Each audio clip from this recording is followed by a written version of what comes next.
Olá, está começando mais um Questão de Saúde. Hoje no programa nós vamos falar sobre os cuidados com as doenças no inverno, principalmente com as crianças. Eu estou aqui com o pediatra Rudimar Porto, que vai conversar um pouquinho com a gente. Tudo bem, doutor? Prazer recebê-lo no programa. Olá, os telespectadores da TV Canal Câmara, número 16, né, Letícia? Isso. Prazer conversar com vocês. Doutor, vamos começar então explicando para as pessoas sobre as doenças virais, que o senhor estava me falando que em 30 anos elas modificaram a forma de curar. É isso, doutor? Eu faço pediatria, Letícia, há 30 anos, nesta mesma sala. E o que a gente tem percebido, não a forma de curar, mas a forma de...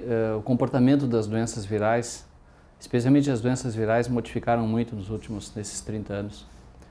Considerando que 3 fatores são os mais importantes no aparecimento e na continuidade da doença viral em criança em pediatria.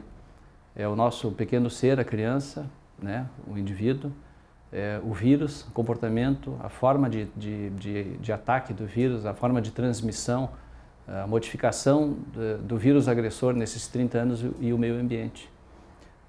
O meio ambiente sendo destruído pelo indivíduo, as doenças virais, os vírus cada vez mais resistentes ao uso dos medicamentos agressivos, as bactérias inclusive, que são as infecções quando complicam um resfriado, e o indivíduo, a criança, na verdade, em função da alimentação, em função dos cuidados, enfim, as crianças frequentemente em escolas, o que não existia com frequência tamanha há 30 anos atrás, modificaram a forma de aparecimento, de manutenção, de duração, principalmente de duração dos sintomas de um resfriado comum. Então, em 30 anos, esse comportamento ele se modificou muito e o pediatra que faz pediatria como eu há 30 anos teve que se adaptar e foi seguindo nessa sequência aí. Até porque a criança hoje, grande parte das crianças em escolinha sendo cuidadas não só pela mãe, então torna essa consulta muitas vezes um pouco mais difícil porque as informações muitas vezes não vêm diretamente da mãe, normalmente é um familiar que traz, então elas são bastante, as modificações são grandes nesses 30 anos, isso como consideração inicial, né? Agora então, doutor, baseado nessas modificações, o que acontece? Muitas vezes uma gripe que durava 2, 3 dias, hoje dura bem mais tempo, é bem mais complicado. Há 20, 30 anos atrás, iniciavam os sintomas numa criança pequena ou criança grande, de coriza nos primeiros dias, com espirros, obstrução nasal, inicialmente uma tosse seca, e que em 2 a 3 dias o problema era facilmente resolvido, né? O ciclo viral ele é autolimitado e o tratamento se fazia à época, na verdade continua se fazendo ainda hoje, com medicações sintomáticas, que são uso de líquidos com frequência, uso de analgésicos e descongestionantes nasais de uso tópico. O que acontece nesses 30 anos é que as doenças virais têm sido mais prolongadas o seu ciclo, até em função do comportamento dos vírus e particularmente na situação atual, acredito que no Brasil inteiro, onde as crianças hoje ficam em função da mulher, da mãe que saiu para o mercado de trabalho, crianças que são cuidadas, que são deixadas em escola, cuidadas em escola, e as doenças virais também se prolongam em função dessa questão e ficam em escola em contato com outras crianças, né, por bastante tempo, e são crianças que se gripam com muita facilidade. Sem contar que a criança no primeiro ano, por excelência, todas as crianças no primeiro ano, até o primeiro ano, mesmo as que são cuidadas em casa, que ficam em casa, elas, em função da imunidade baixa, elas fazem resfriados de 6 a 8 por ano. Então é normal que um bebê com 7 meses, a partir do 6º mês, se resfrie com bastante facilidade, com bastante frequência, assim. Dependendo dos vírus. Os vírus principais causadores do resfriado comum em criança são os rinovírus, né? Mas existem outros vírus hoje que têm provocado sintomas semelhantes a um quadro de um resfriado que em princípio a gente pode comentar mais a seguir. Isso, e agora sim, para a gente realmente identificar, seja esses sintomas ou seja as principais doenças, né, que agora pode ser uma otite, pode ser a garganta. Vamos falar um pouquinho dos sintomas de cada uma dessas doenças para a mãe ou para o responsável logo identificar e fazer o quê? Eu procuro ser bastante objetivo e claro com as mães e bem sucinto, né, e eu percebo e tenho uma convicção de que nesses 30 anos eu consegui passar essa informação bem precisa para as minhas pacientes e através desta informação aqui eu penso que possa estar contribuindo, né, com quem esteja assistindo, que os sintomas principais de um resfriado comum são coriza, espirros, obstrução nasal, uma tosse seca que se segue por 2, 3 dias, às vezes com febre no princípio, às vezes sem febre, criança um pouco chorosa pela dor que tem, dor articular e muscular, onde o analgésico é oferecido e o descongestionante nasal de uso tópico também.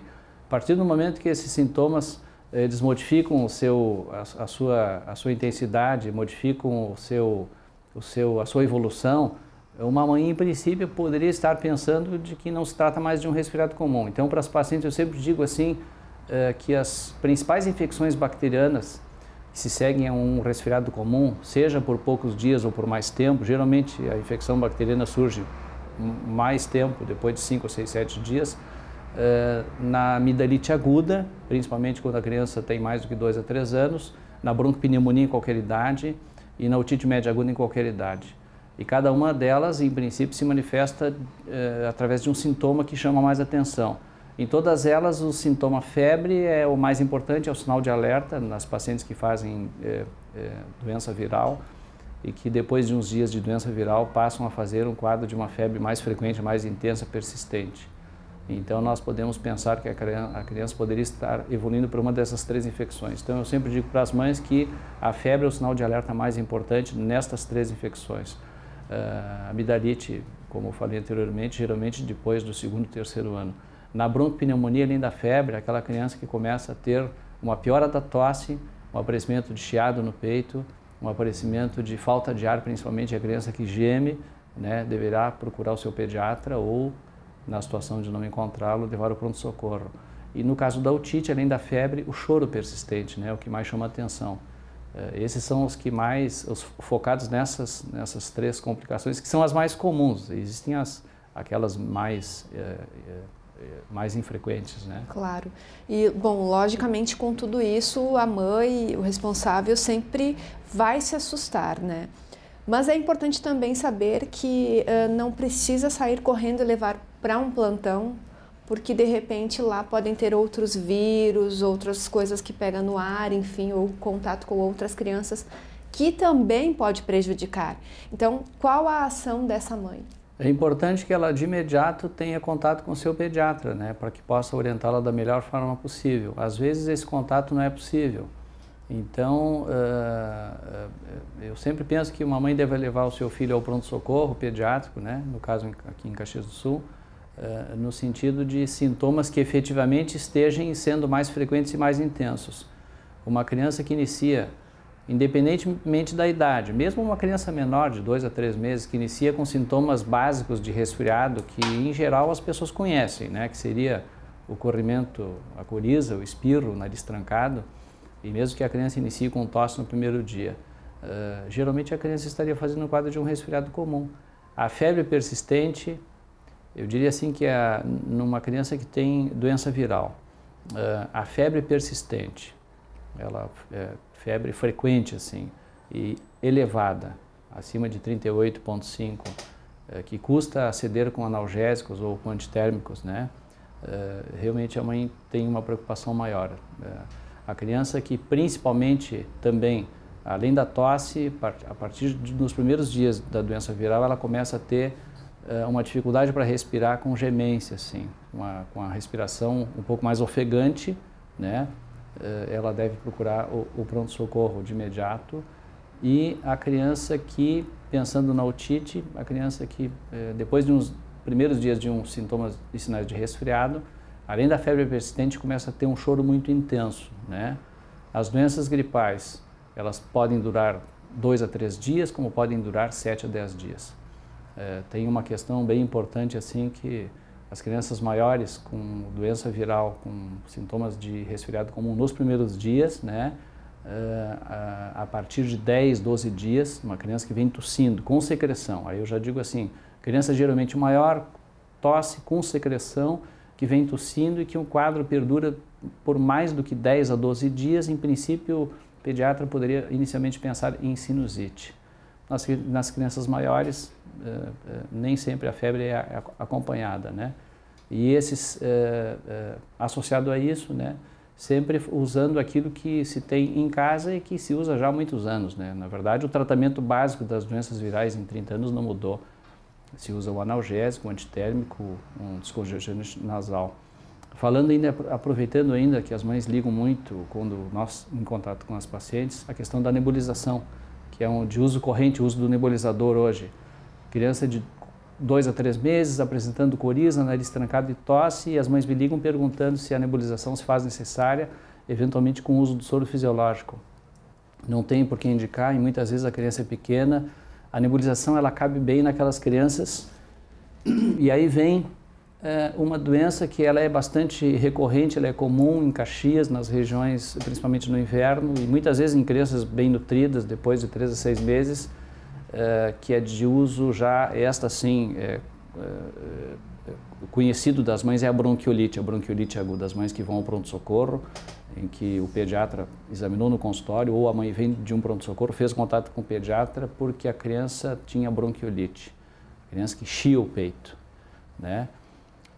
E uma consideração que eu considero bem especial, assim, quando as mães me ligam, né, que normalmente elas dizem que o seu paciente, o seu filho começou com coriza, com tosse, chiando o peito. Eu ainda pergunto, nós estamos conversando por telefone, é uma consultoria breve, não é uma consulta, mas para mim poder entender um pouco melhor, é chiado ou é ronqueira?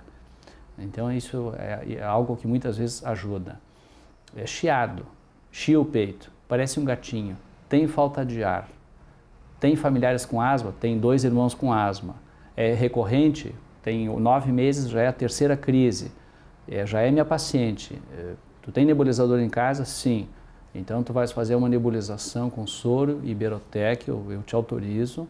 Tu vais usar por 2, 3 dias e em seguida o paciente começa a ter uma melhora, principalmente os pacientes asmáticos. Por que eu digo isto? Por que eu falo isto? Porque muitas vezes, né, existem situações em que, mesmo não se tratando de uma consulta, o paciente faz um contato contigo, né, e tu, pela experiência que tem, tu tens condições de resolver, em parte, de tranquilizar a mãe, de ajudar a criança numa respiração melhor a partir da nebulização, e muitas vezes isto impede, com a melhora da criança a partir da tua orientação, impede que a mãe leve a criança ao pronto-socorro. É bem importante, considerando hoje que a pediatria em Caxias do Sul, uma parte que ela tem sido desfalcada, uma especialidade hoje que está em sofrimento no Brasil inteiro, é a especialidade médica deficitária no país inteiro, em Caxias do Sul também, e nós estamos hoje, particularmente a nível hospitalar, com um único pronto-socorro pediátrico, então é importante que aqueles pediatras que fazem consultório e que aquelas mães, inicialmente, façam primeiro o contato com o seu pediatra. Porque realmente, aqui em Caxias do Sul, no Rio Grande do Sul, infelizmente, o clima interfere diretamente na saúde, né? Principalmente de quem é mais frágil, né? Seja criança, seja idoso. E no caso da criança, existe a possibilidade de tomar algum tipo, por exemplo, de vitamina para a imunidade da criança? Para ficar mais forte, digamos assim? Bom, veja bem, Letícia, eu ressalto porque eu me recordo, nesta mesma sala, 30 anos atrás, né, quando nós iniciamos o trabalho com as crianças, eu digo que, e esta acredito ser a melhor mensagem, a principal mensagem dessa entrevista, é em relação ao aleitamento materno, que há 30 anos atrás as mulheres amamentavam muito pouco. E realmente o índice de amamentação hoje ele é extremamente evoluído nesses 30 anos. Então a tua pergunta é dizendo que o aleitamento materno, o alimento mais completo, especialmente, né, em crianças, exclusivo até o 6º mês de vida, né, ele realmente retém e apresenta todos os nutrientes que fazem com que a criança faça menos doenças virais, bacterianas, alérgicas, enfim. Criança alimentada até o seio materno, né? E, claro que o que contribuiu para isso também as doenças, falando na diminuição das complicações dos resfriados, das viroses, as doenças, as vacinas, né, que evoluíram nesses 30 anos, uma enormidade de vacinas que previnem e são bastante eficazes no combate à doença pneumocócica, por exemplo, já que é a bactéria principal, mais prevalente na comunidade, já a vacina pneumocócica, que já existe há bastante tempo e que diminuiu o aparecimento de doenças bacterianas nos últimos anos.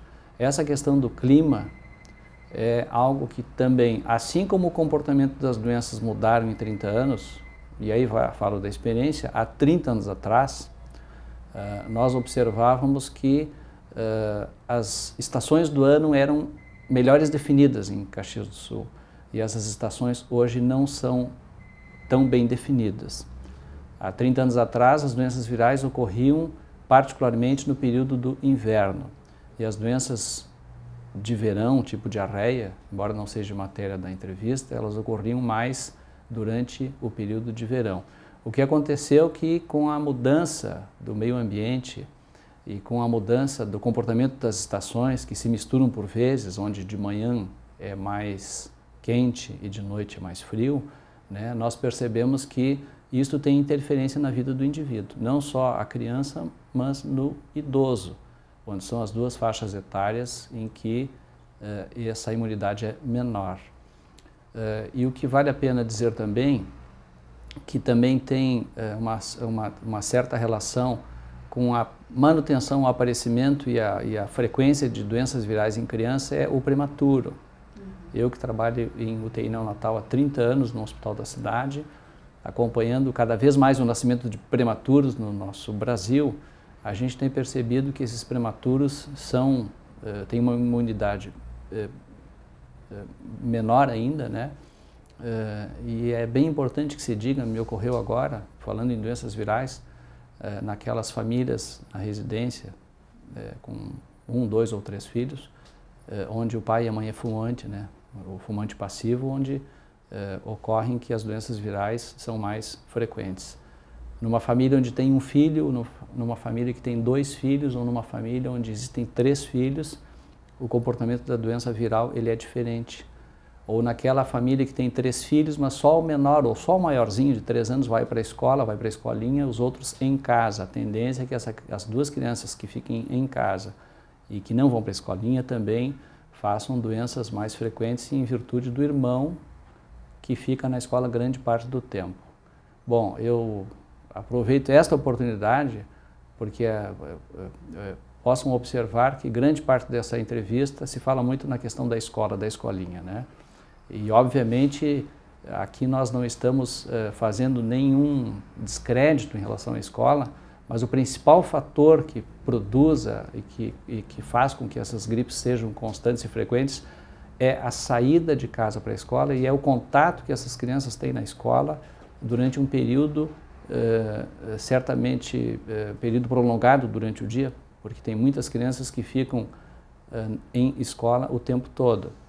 Mas mesmo, reforçando mais uma vez, aquelas crianças que têm 6 ou 7 meses, que ficam em casa, por ter imunidade diminuída, também são crianças que acabam se resfriando com mais facilidade pelo próprio período ali.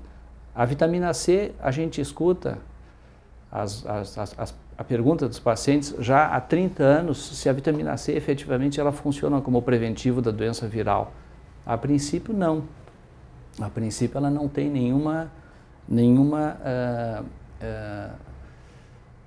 não se consegue observar efetivamente, né? Eu considero que a melhor imunidade para a doença viral é o aleitamento materno.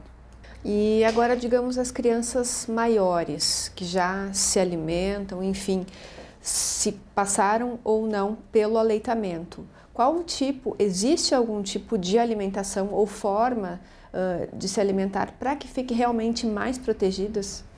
Bom, eu penso que o paciente, a criança maior, mesmo a criança menor, na criança maior nós até já conversamos sobre o aleitamento materno, mas aquela criança maior que tem um crescimento e um desenvolvimento normal, que recebeu leite materno até 6 meses, que frequenta a escola, que não tem nenhuma doença crônica, né? Agora falando das crianças maiores que têm doença crônica, tipo asma brônquica e rinite alérgica, até porque se sabe que no mundo inteiro o aparecimento e o aumento das doenças alérgicas ela é bastante grande, ela é maior do que 30 anos atrás, as pacientes que fazem asma e rinite.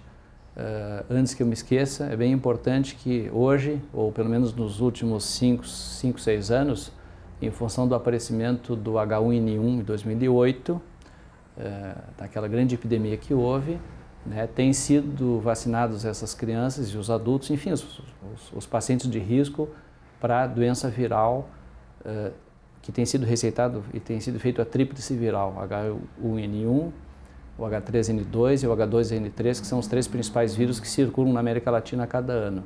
Então, nós consideramos que essa vacinação ela é importante, ela é eficaz, né?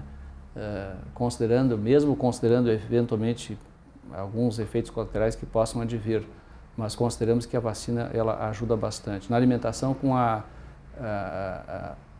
o uso de líquidos, né, com bastante frequência, né, e que os pacientes saiam de casa bem agasalhados, né, mas, como eu disse anteriormente, a pediatria é uma especialidade onde grande parte da vida, quando nós cuidamos dos nossos pacientes, eles têm imunidade diminuída. Então a criança faz a doença viral a partir do 6º mês, quando a imunidade é diminuída, e ele volta a fazer as doenças virais a partir dos 5 ou 6 anos, quando ele entra para a escola. Naquela criança que não foi para a escolinha, existem ainda poucas crianças que ficaram o tempo todo em casa com seus familiares e a partir do 5º ou 6º ano entram na escola, na primeira série. A gente tem observado um comportamento, um aparecimento, então, mais frequente de doenças virais a partir desta época, né? E o aglomerado de pessoas, digamos assim, né, em qualquer lugar, sempre faz com que as gripes, as doenças se manifestem com uma frequência maior. E o uso do telefone hoje, o contato, né, das mães para com os pediatras, através da facilidade do uso do celular, ele é bastante frequente. Então tem que se ter um cuidado bastante grande na orientação dessas pacientes, né? Inclusive a paciente quando liga tem que ter aquele cuidado em passar as informações da melhor forma possível para que a gente possa orientar a mãe da melhor forma possível, né, em relação ao resfriado. Mas eu percebo que nesses 30 anos, as mães, o mundo hoje, mesmo quando eu digo o mundo leigo, né, no caso da pediatria, as mães, as famílias, estão bastante informadas a respeito de doenças que ocorriam no passado, tipo aquela gripe, quando é que uma gripe evoluía para uma pneumonia. A mãe hoje tem a noção já que quando tem febre, quando tem falta de ar, quando geme, né? Assim como no verão, quando tinham as diarreias que evoluíam para desidratação, onde hoje nós não encontramos mais, né? Então são questões bem importantes. E o fator que mostra como o mundo evoluiu, como o Brasil evoluiu, isso especialmente em relação aos pediatras, né? Quando se trata de mortalidade infantil, haja vista que a mortalidade infantil nos últimos 30 anos ela diminuiu muito no Brasil, não só no Nordeste, como no país inteiro, mas especialmente em Caxias do Sul, naquela índice de mortalidade de 0 a 5 anos, de 0 a 1 ano a cada 1000 crianças, né, onde o índice hoje no Rio Grande do Sul ele é menor do que 13, 11%, né, por 1000. Então são considerações assim bem importantes. Agora, é importante salientar também que os pais tenham a consciência de que se a criança está doente, tem um ciclo, a criança vai ter que passar por aquela situação. Então, o importante é somente ficar alerta aos demais sintomas que possam surgir. Se não, tem que ter dias para passar esse ciclo, para que a criança fique melhor, sempre com a orientação do pediatra. As crianças até o primeiro ano, mesmo em casa, na sua residência, elas fazem gripes a cada mês. As crianças em escola, elas fazem gripes que são gripes recorrentes. Algumas gripes que duram menos tempo, outras que duram mais tempo. De costume dizer que as mães, quando têm o seu filho na escola, quando conversam com o pediatra no consultório, dizem que o filho tem sido resfriado a cada 15, a cada 30 dias, que parece que é uma gripe constante. Aí surgiu uma questão que dificultou a vida de nós médicos, nós pediatras, nesses 30 anos, que foi o reconhecimento no caso daquela tosse persistente ou aquela tosse que vai e que volta. Essa tosse que vai e que volta é um resfriado que o paciente vem fazendo, a criança vem fazendo porque está na escolinha, ou essa criança está já apresentando manifestações de asma. Isso tornou a pediatria um pouco mais difícil nesses 30 anos. Em relação à asma, né? A relação entre o resfriado e a asma, quando tem aquela tosse que vai e que volta, que muitas vezes não é só um resfriado, que a criança está se resfriando várias vezes ao ano, mas é uma asma que tem se manifestado. Esse é o primeiro ponto. E o segundo ponto é a rinite alérgica, né? Como eu disse, aumentando no mundo inteiro, principalmente na nossa região. Aquela rinite que se manifesta, que não seria mais a doença viral, mas são relações e são doenças associadas à doença viral, e numa reportagem, numa entrevista, é importante que se fale que a rinite alérgica que se manifesta apenas na primavera é fácil de ser reconhecida porque é ocasionada pelos pólens. Aquela rinite que se manifesta o ano todo geralmente é causada pelos fatores, pelo principal fator agravante desencadeante no mundo inteiro, que são os ácaros. Então é bem importante que esse ambiente todo em casa seja cuidado. Agora, falando ainda um pouco mais em tratamento, alimentação adequada, líquidos em grande frequência, em grande quantidade, analgésicos dos mais simples, se usa muito pouco anti-inflamatório em pediatria hoje, antibiótico quando existe o processo, o quadro infeccioso, receitado por pediatra em consultório ou em pronto-socorro, descongestionante nasal, de preferência os soro fisiológicos que se tem em casa, porque a gente, em princípio, combate só os sintomas, que são os principais causadores do desconforto na criança: uma dor, uma febre, uma dificuldade de respirar pelo nariz. A criança, quando está gripada, está resfriada, ela come pouco naqueles dias, e a mãe realmente ela tem uma dificuldade em entender as pessoas, né? De poder perceber que aquela criança naqueles 2, 3 dias está comendo menos, não só quando tem uma doença bacteriana, mas quando tem uma doença viral. Então a criança com doença viral, ela come menos, ela chora mais, quer ficar mais no colo daquele familiar, ela por vezes faz febre. Nem toda criança que tem febre, ela tem doença bacteriana, porque muitas vezes a criança inicia com um quadro de febre alta nas primeiras 24 horas, e eu sempre procurei trabalhar muito no consultório nessas questões assim. E quem me conhece bem, na verdade, é a minha clientela nesses 30 anos, que com frequência eu recebo ligações de pacientes meus onde a criança está com febre há 24 horas, às vezes uma febre inclusive elevada, de 38,5, 38,8. Se a criança tem abaixo de 3 meses, então eu me preocupo em que eu possa examinar essa criança em seguida. Se a criança tem 9 meses, 1 ano e meio, e principalmente as crianças a partir de 2 a 3 anos, uma febre alta nas primeiras 24 horas, muitas vezes pode representar que depois de 24, 36 horas, depois desta febre, mesmo que elevada, surgirão os primeiros sintomas da doença viral, que seria a coriza e a tosse. Então, neste momento é importante que a mãe tenha contato com o seu pediatra, antes de levar ao pronto-socorro, naquela febre que surge às 8 da manhã de 39 graus, numa criança de 1 ano e meio, por exemplo, e que a mãe de imediato leve ao pronto-socorro. Até mesmo porque a febre é um sinal de alerta, é algo que está ocorrendo no organismo, seja um quadro inflamatório ou infeccioso. E que a febre seja medicada com esses medicamentos de uso habitual aí que as mães já têm bastante conhecimento. Tá ótimo, doutor. A gente está chegando então ao final do nosso programa. Quero agradecer os seus esclarecimentos. Tenho certeza que foram bem importantes para quem está nos assistindo. Muito obrigada. Agradeço aos telespectadores da TV Câmara, Canal 16. Agradeço a oportunidade de conversar também com a Letícia a respeito dessas questões que são bem importantes, né? E que fazem com que as mães, neste momento da vida, nos primeiros aninhos de vida, né, onde a doença viral é a doença mais comum, por isso acredito o motivo da entrevista, né, que é o motivo mais comum que acometem as crianças nos primeiros anos de vida.